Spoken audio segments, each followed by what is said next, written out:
تو فکر ہوتی ہے ماں باپ کو کہ بچہ پڑھے، پڑھنے کے لیے کوشش کی جاتی ہے کہ بچہ پڑھ لے، کسی طرح سے کامیاب ہو جائے،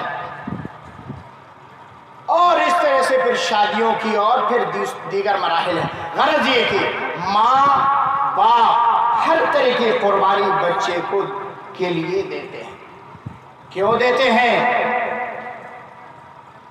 اس لیے تاکہ ہمارا بچہ سکون سے رہے، ہمارا بچہ سکون کی زندگی گزارے۔ لیکن بچہ جب بڑا ہوتا ہے تو ماں باپ کو صلہ کیا دے رہا ہے؟ ماں باپ کو اس کا کیا بدلہ دے رہا ہے؟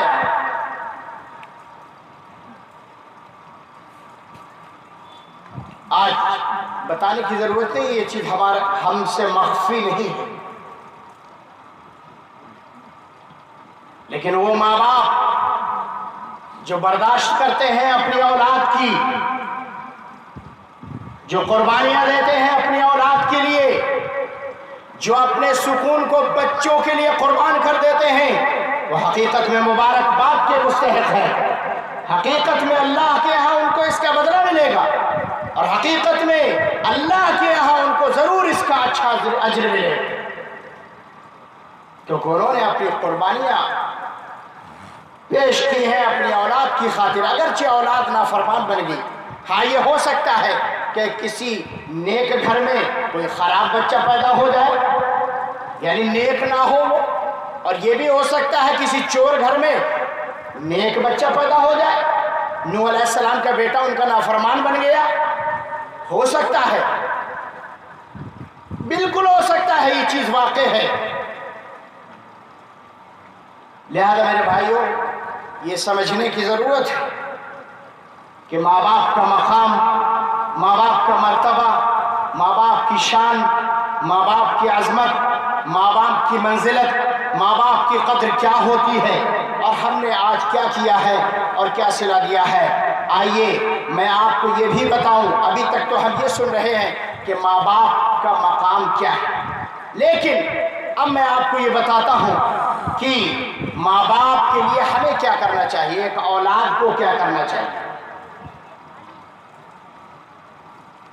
قرآن و سنت کے نصوص سے ہمیں یہ پتہ لگتا ہے کہ ہم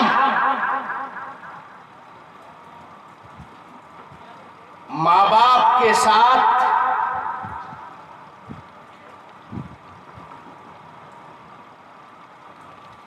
اچھا سلوک کریں، اچھا برتاؤ کریں،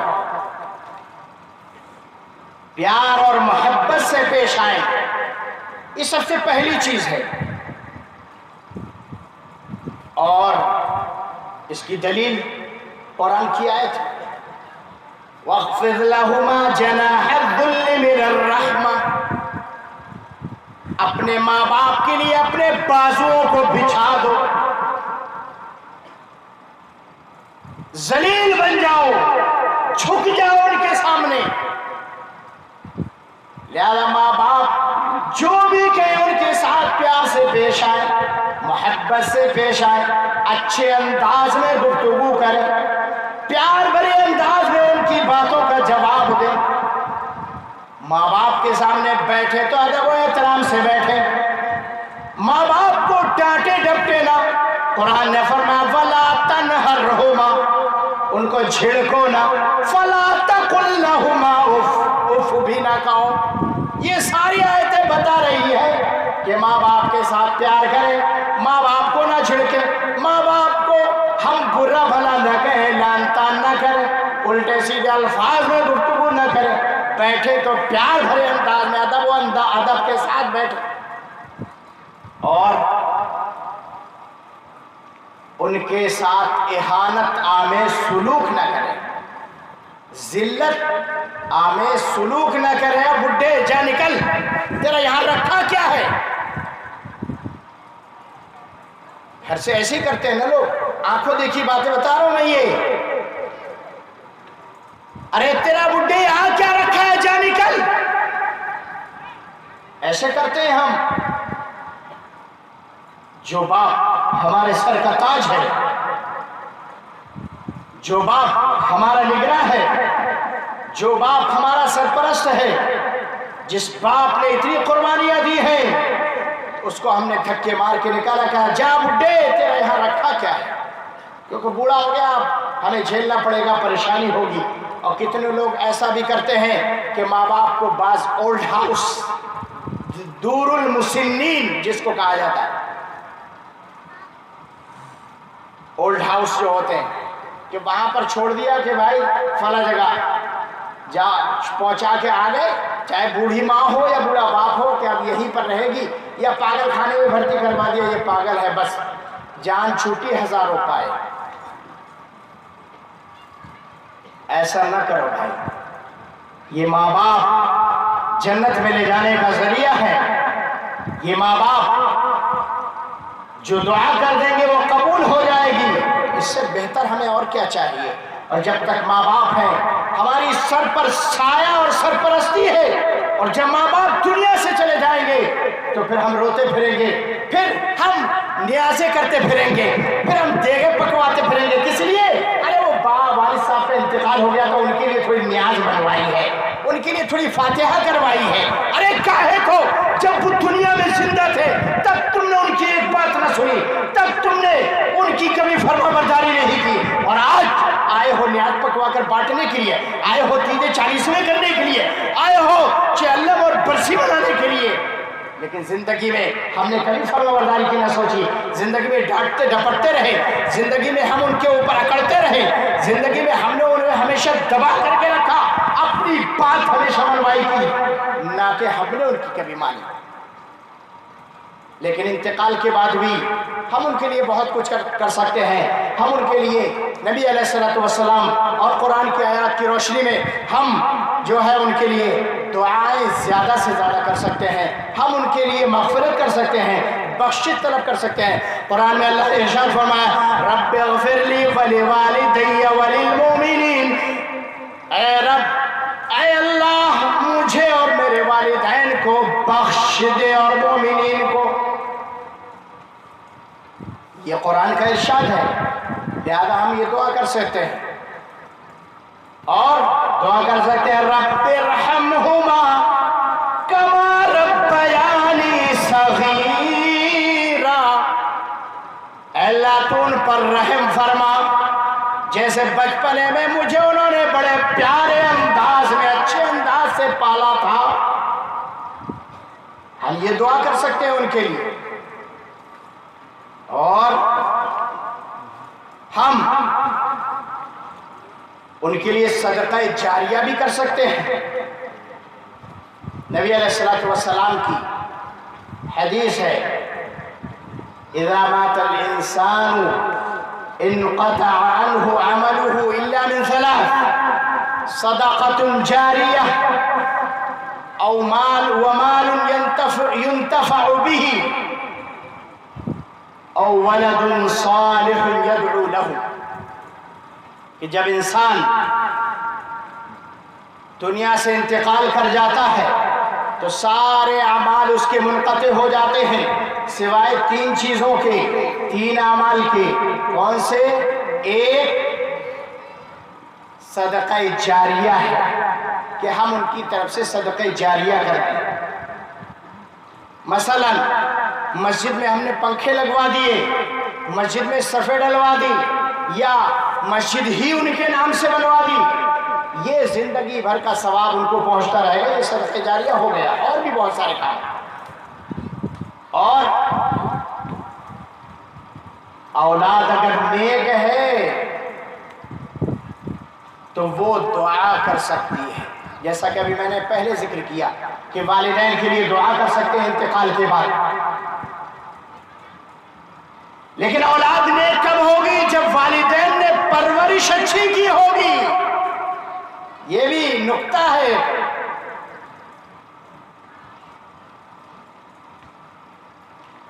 تو صدقہ جاریہ اگر ہم کریں گے تو انشاءاللہ والدین کو ثواب پہنچے گا۔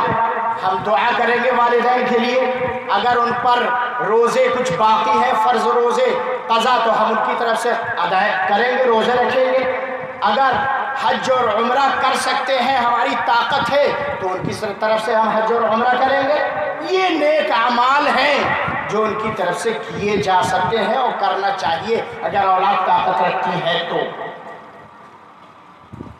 باقی اس کے علاوہ جو بھی ہے وہ سب علم گلم کرنے کی ضرورت نہیں ہے، کرو وہ جو رب کائنات نے اپنے فرمان میں بتایا ہے، یا محمد الرسول اللہ صلی اللہ علیہ وسلم نے اپنے فرمان میں واضح اعلان کر دیا ہے، وہ کرو اور وہ کافی ہے۔ اگر کرے آدمی تو وہ کافی ہے، ادھر ادھر کی چیزوں کے کرنے کی ضرورت نہیں ہے۔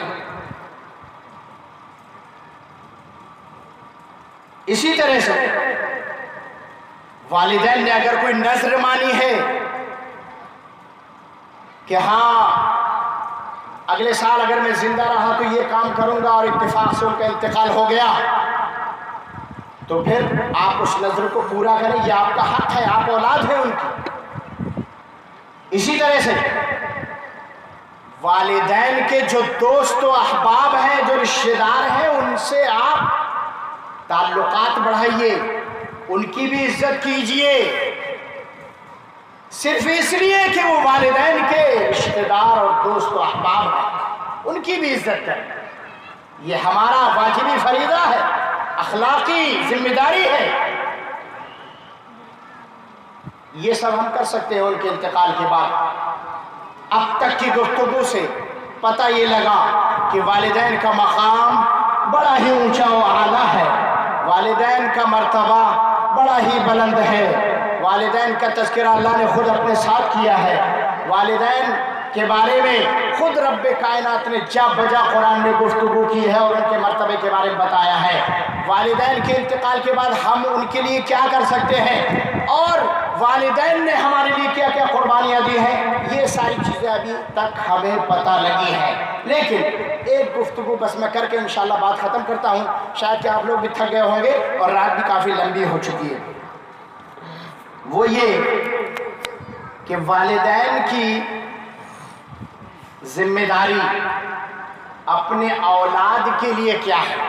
ابھی تک تو یہ بھائی اولاد کی ذمہ داریاں تھیں، اولاد کی ذمہ داریاں والدین کے لیے، کہ اولاد کو اپنے والدین کے لیے کیا کیا کرنا چاہیے، سر تسلیم خم کر دو، بس ہاتھ پیر باندھ کر اپنے آپ کو والدین کے سامنے ایسے کر دو، بس یہی ہے سب کچھ خلاصہ پوری گفتگو کا۔ اور اگر غلط چیز کا حکم دے دیں تو بات مت مانو، لیکن اچھے انداز سے ان کے ساتھ رہو۔ البتہ اب والدین کی ذمہ داری کیا ہے اپنے بچوں کے لیے؟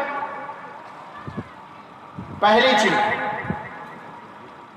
جو اہم ہے اور اس کا اثر بھی پڑتا ہے، سب سے اچھی چیز کہ بچے کا سب سے بہتر نام رکھا جائے، نام اچھا رکھا جائے۔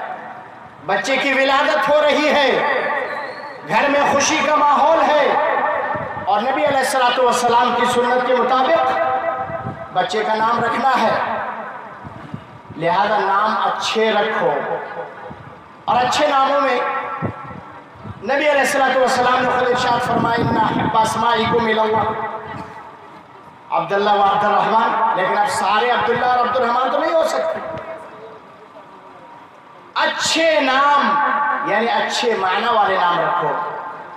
لیکن آج ہم دیکھیں اپنے ماحول میں ایسے ایسے نام لوگ رکھتے ہیں کہ پتہ ہی نہیں لگتا یہ مسلم کا ہے یا غیر مسلم کا ہے، لٹو پٹو پپو چپو پتہ نہیں کیا کیا، ایسے ایسے نام جو سن کر کے افسوس ہو رہا ہے کہ واقعی یہ بھی کوئی نام ہے۔ ایک صاحب نے نام رکھا بھائی لاریب رکھ دیا۔ کیوں نام رکھا؟ کہ بھائی لاریب یہ قرآن میں آیا ہے، بھیا قرآن میں آیا۔ ایک صاحب نے نام رکھ دیا منتشا۔ کیوں رکھا بھائی؟ ارے قرآن میں آیا منتشا۔ تو کیا مطلب؟ قرآن میں جو بھی لفظ آئے وہ سب اچھے ہیں، ہاں یہی مفہوم سمجھا انہوں نے۔ اب لاریب کا مطلب کیا ہے؟ لاریب کوئی نام تھوڑی ہے، لا کے معنی نہیں اور ریب کے معنی شک، یعنی شک اور نہیں دونوں کو ملا دیا۔ یہ قرآن کا ایک لفظ ہے جس کا یعنی نام نہیں ہے۔ اسی طرح من اور تشا، من ایک الگ لفظ ہے اور تشا ایک الگ لفظ ہے۔